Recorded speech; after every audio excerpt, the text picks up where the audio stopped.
Hello everyone! In this tutorial, we will show you a simple and free method to unlock any phone from any carrier, even if it's not fully paid off.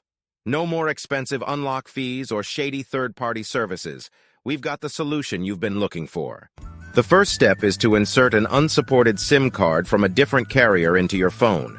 Once you power up your phone with the new SIM card, you'll receive a message asking for an unlock code.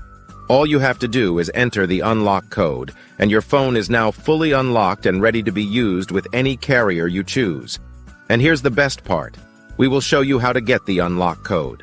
To do this, you need to find the unique identification or serial number of your phone called the IMEI number. Simply dial *#06# and the IMEI number will pop up on the screen of your phone.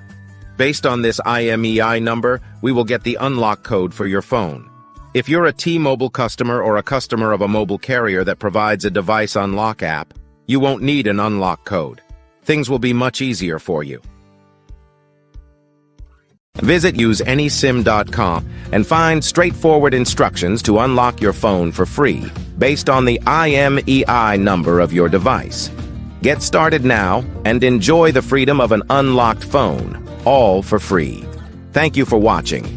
If you found this helpful, please consider subscribing and sharing with your friends.